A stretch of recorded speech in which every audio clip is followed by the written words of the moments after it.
Good morning dear students. So आज हम देखने वाले हैं हमारे अल्कोहल्स में अगला कंटिन्यूएशन का टॉपिक जो कि है हमारा structures of other functional groups. Like alcohol हमारे पास है, फिनॉल है और इथोक्सिलेथिन है। मतलब ये हमारा एल्फेटिक अल्कोहल हो गया, ये हमारा एरोमेटिक अल्कोहल हो गया और ये हमारा ईथर्स हो गया। तो तीनों के स्ट्रक्चर्स में क्या रिलेशन है और इसमें क्या क्वेश्चंस बन सकते हैं बोर्ड के पैटर्न पे, आज हम ये चीज डिस्कस करेंगे। तो पहली बात करते हैं बच्चों मिथेनॉल की। तो मिथेनॉल में अगर हम ध्यान दें तो बेटा यहाँ पे जो ऑक्सीजन का जो हाइब्रिडाइजेशन है वो क्या होगी, sp3। बच्चों sp3 हाइब्रिडाइजेशन के हिसाब से अगर हम देखें तो नॉर्मली जिसका बॉन्ड एंगल होना चाहिए था वो कितना होना चाहिए था, 109.5 डिग्री। ये हमने सब पढ़ा है 11th में। बट अगर हम इसका बॉन्ड एंगल देखेंगे तो 109.5 डिग्री ना होकर बच्चों कितना रह जाता है, 109.9 डिग्री। तो पहला तो क्वेश्चन ये होता है कि व्हाई डज ऑक्सीजन हैव या COH ये वाला जो बॉन्ड है नॉर्मली टेट्राहेड्रल एंगल से कुछ कम होता है। तो क्यों कम होता है बच्चों, इसकी बात करेंगे। तो कम सबसे बड़ा रीजन ये है कि जो बॉन्ड एंगल कम होता है वो due to these two lone pairs की वजह से होता है। दैट मींस कि इन दो लोन पेयर की वजह से क्या होता है, यहाँ पे रिपल्शन होता है और रिपल्शन की वजह से क्या होगा बच्चों, जब ऊपर से रिपल्शन होगा तो बॉन्ड एंगल कुछ कम हो जाएगा। तो इस वजह से फिनॉल में नॉर्मली टेट्राहेड्रल से कुछ बॉन्ड एंगल हमारा कम होता है। ठीक है, इसके अलावा फिनॉल पे अगर हम ध्यान दें बच्चों, देखो यहाँ पे जो CH का बॉन्ड लेंथ था या CO का जो बॉन्ड लेंथ था वो कितना था, 142 पिकोमीटर।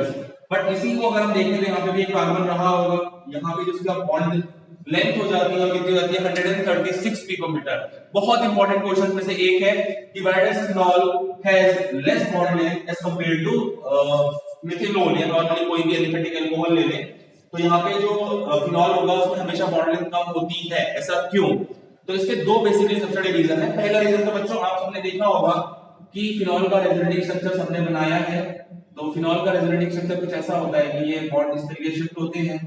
तो ड्यू टू दिस रेजोनेंस यहाँ पे क्या होता है बच्चों, यहाँ पे पार्शियल डबल बॉन्ड कैरेक्टर आ जाता है किस वाले बॉन्ड में, दिस CO वाले बॉन्ड में। तो ये वही तो बॉन्ड है, ये वाला जो बॉन्ड हम देख पा रहे हैं ये भी तो यही बॉन्ड है। तो पहला रीजन क्या हो गया, due to partial double bond character, due to partial double bond character. तो इसकी वजह से क्या होता है, इसकी जो बॉन्ड लेंथ है वो कम हो जाती है। हमें पता है, हमने क्लास में भी डिस्कस किया है, a bond going under resonance will always have it's bond length more than the double bond and less than the single bond. तो यहाँ पे रेजोनेंस में जाने की वजह से सिंगल बॉन्ड से इसकी बॉन्ड लेंथ कम हो जाएगी और अगर कोई भी डबल बॉन्ड होता उसकी बॉन्ड लेंथ क्या होती, बढ़ जाती।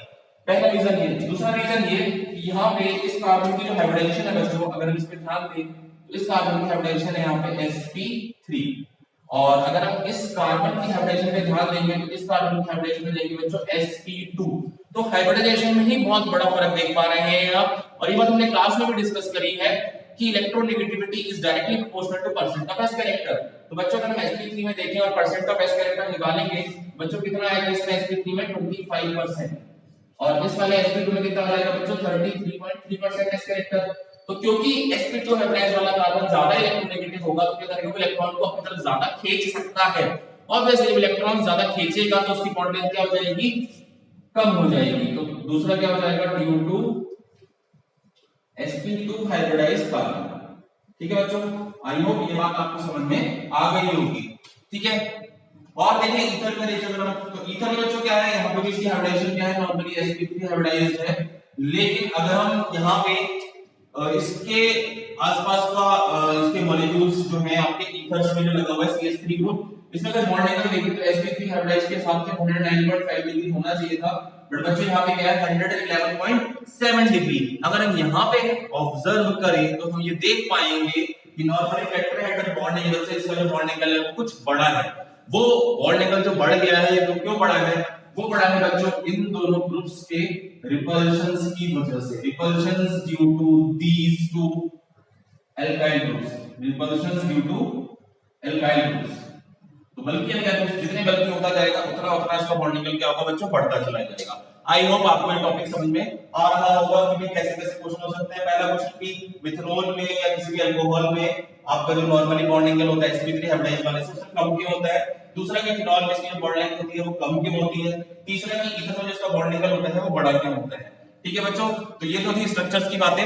आगे बढ़ते हैं, अगला हमारा टॉपिक है प्रिपरेशन ऑफ अल्कोहल्स में हम पढ़ेंगे फ्रॉम एल्कीन्स, मतलब एल्कीन से हम अल्कोहल कैसे बना सकते हैं। तो पहले तो मेथड है बच्चों, इसमें वो है एसिड कैटालाइज्ड हाइड्रेशन। बच्चों हाइड्रेशन आप सबको पता होगा, what is hydration? Addition of H2O। That means कि हम इस प्रोसेस में क्या करेंगे, सिंपली H2O को ऐड कराएंगे, किस पे कराएंगे, किसी एल्कीन पे। तो इसमें बच्चों देखो मैंने लिख के रखा है, इसको अपनी कॉपी में आप एज इट इज नोट्स की फॉर्म में लिख सकते हैं, बना सकते हैं। Alkenes react with water, alkenes react with water, तो एल्कीन रिएक्ट कर रही है वाटर के साथ in presence of an acid, इसीलिए यहां पे कहा गया है बाय एसिड कैटलाइज।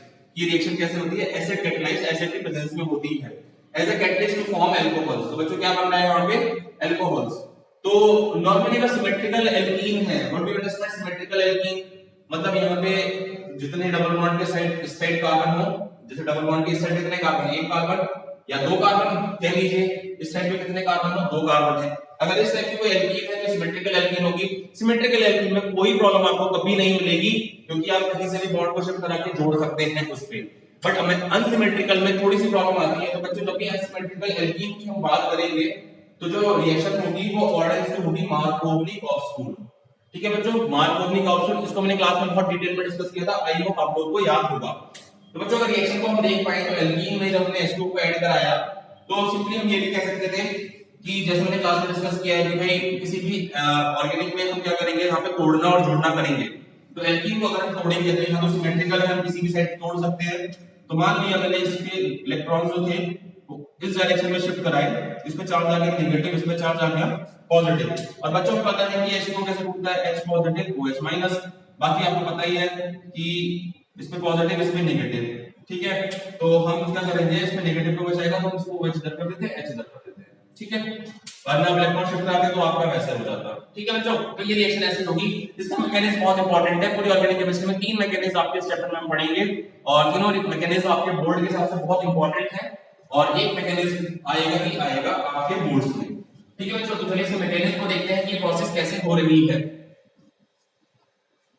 तो पहला जो स्टेप है बच्चों, स्टेप 1 मैकेनिज्म की बात करते हैं हम। मैकेनिज्म में पहला है हमारे पास स्टेप 1।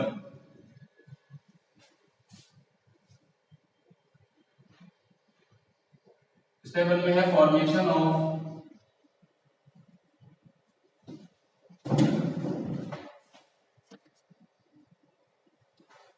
तो बच्चों स्टेप 1 में है हमारे पास फॉर्मेशन ऑफ कार्बोकैटायन का बनना, ठीक है। किस हिसाब से कार्बोकैटायन बन रहा है, तो बच्चों देखिए यहाँ पे जो हमने एसिड दिया है H+, इसके साथ H2O हमारा रिएक्ट करके क्या बनाता है बच्चों, H3O पॉजिटिव। आपको पता है हाइड्रोनियम आयन है।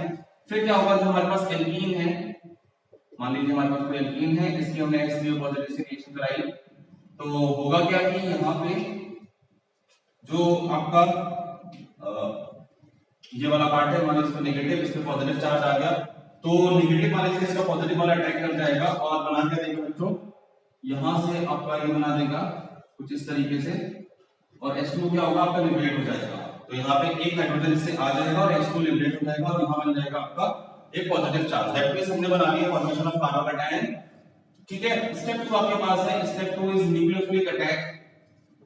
Step 2 is nucleophilic attack of H2O, nucleophilic attack of H2O। तो अब जो कार्बोकैटायन बना है हमारे पास, इसमें क्या करेंगे, इसमें हम न्यूक्लियोफाइल का अटैक करा लेंगे H2O का। और बच्चों को बताइए कि जो पॉजिटिव चार्ज है ये इसके नेगेटिव या फिर इसके लोन पे अटैक करेगा और हमारे पास जो प्रोडक्ट होगा कुछ इस तरीके का आ जाएगा, लाइक इससे ऑक्सीजन जुड़ जाएगा, हाइड्रोजन और हाइड्रोजन।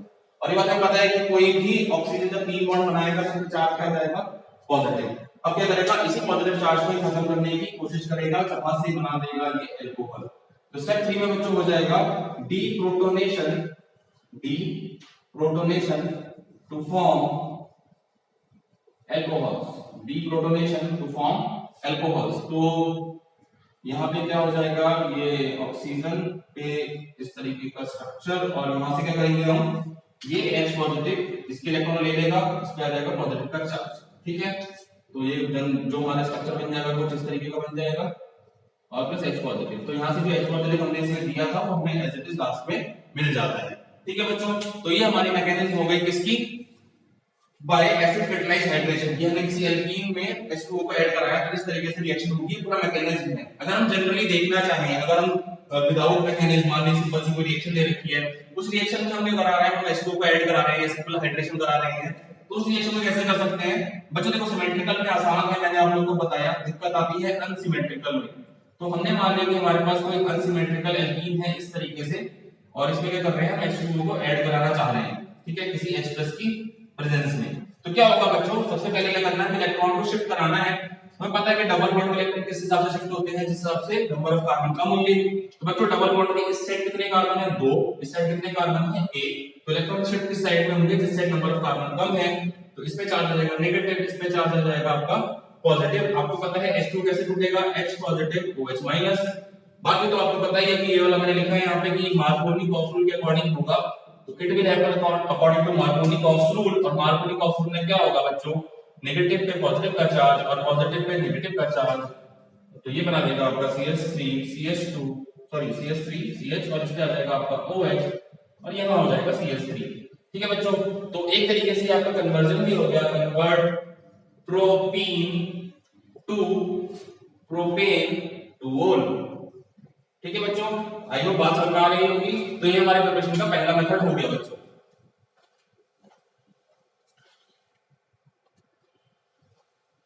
तो बच्चों हमारा प्रिपरेशन का मेथड है हमारा हाइड्रोबोरेशन ऑक्सीडेशन। हाइड्रोबोरेशन मतलब एडिशन ऑफ डाइबोरेन। तो diborane reacts with alkenes. Diborane क्या फॉर्मूला क्या होता है बच्चों, BH3 का होल ट्वाइस BH3 आपने लास्ट ईयर पढ़ा भी होगा। बोरेन और डाइबोरेन बनाना बॉन्ड वाला स्ट्रक्चर विद एल्कीन्स। एल्कीन्स का रिएक्ट करके बनाता है ट्राई एल्काइल बोरेन्स, और 3 एल्काइल ग्रुप होंगे, उस पे एक बोरोन लगा होगा as addition product. This is oxidized to alcohol. इसको हम क्या करेंगे, ऑक्सीडेशन करा देंगे अल्कोहल में किसी प्रेजेंस में, हाइड्रोजन पेरोक्साइड CH2O2 की फॉर्म प्रेजेंस में, और आपका लास्ट में क्या दे देगा, आपका अल्कोहल दे देगा। ठीक है बच्चों, तो अगर हम इस रिएक्शन पे नजर डालें तो बच्चों हमने क्या किया है, हमने ली है कोई एल्कीन, तो हम मान लेते हैं हमने लिया CH3 CH double bond CH2, ये एल्कीन ले ली, इसके साथ हमने रिएक्शन कराई है डाइबोरेन के साथ, लाइक H BH2, और इसका लिख देंगे हम होल ट्वाइस। ठीक है बच्चों, आई होप बात समझ में आ रही होगी। चाहे इसको हाइड्रोजन को भी थोड़ा सा अलग कर लेते हैं ताकि थोड़ा सा रिएक्शन करने में हमारे पास आसानी हो। तो बच्चों अगर इसमें नजर डालें तो हमें पता है अभी हमने यहाँ पे रिएक्शन देखी थी कि एल्कीन्स को तोड़ना कैसे है। तो यहाँ पे भी एल्कीन्स को तोड़ने वाला काम करते हैं। हमें पता है कि डबल बॉन्ड के इलेक्ट्रॉन बच्चों किस डायरेक्शन में शिफ्ट होंगे, जिस डायरेक्शन में नंबर ऑफ कार्बन क्या है, कम है। तो हमने कहा मान लीजिए नंबर ऑफ कार्बन से कम है तो इस पे चार्ज आ जाएगा नेगेटिव, इस पे चार्ज आ जाएगा पॉजिटिव। अब बच्चों बोरेन में याद रखिए जो हाइड्रोजन है इसमें नेगेटिव चार्ज आता है, BH2 पे चार्ज क्या आता है, पॉजिटिव। ठीक है बच्चों, तो सिंपली इसमें हमने तोड़ लिया दोनों को, अब हम इनको जोड़ लेते हैं। तो जोड़ते समय होगा क्या कि CH3 CH2, भाई पॉजिटिव का इसमें नेगेटिव वाला पार्ट आ जाएगा, इस वाले में आ जाएगा आपका CH2 और BH2। ठीक है बच्चों, तो इस तरीके से अब क्या है, दो हाइड्रोजन और रिप्लेसेबल है, तो दो हाइड्रोजन की और रिएक्शन करा देंगे। तो एक बार और रिएक्शन कराएंगे CH3 CH double bond CH2, तो ये बच्चों यहां से बना देगा CH3 CH2 CH2 B, इसका होल ट्वाइस BH, इसकी एक बार और रिएक्शन करा देंगे इसी एल्कीन के साथ। ठीक है बच्चों, तो एक एल्काइल ग्रुप और जुड़ जाएगा और ये बना देगा CH3 CH2 का होल थ्राइस B, जो हमसे कहा गया ना ट्राई एल्काइल बोरेन। तो दिस इज बच्चों try alkyl borane.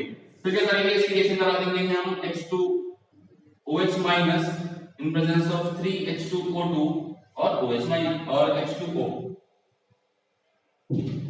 OH minus in presence of CH2O2 और H2O। तो बच्चों यहां से क्या दे देंगे 3 molecules of CH3 CH2 CH2OH और ऑर्थोबोरिक एसिड H3PO3 हमारा क्या होगा, बाहर निकल जाएगा। ठीक है बच्चों, तो यहां से जो यील्ड मिलेगी आपकी, ये अल्कोहल की बहुत ज्यादा अच्छी यील्ड मिलेगी।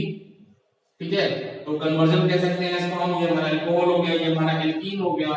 और स्पेसिफिकली बच्चों अगर हम कहें तो ये वाला पार्ट जो है हमारा, it will be propene to propane 1 ol, propene to propane 1 ओल।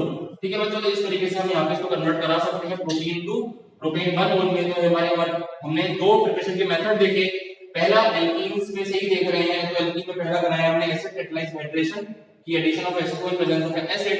दूसरा हमने कराया हाइड्रोबोरेशन ऑक्सीडेशन, मतलब इसमें डाइबोरेन को हमने ऐड कराया, लास्ट में करा दिया हमने ऑक्सीडाइज इसको और बना दिया अल्कोहल। बहुत अच्छी यील्ड में अल्कोहल मिलता है।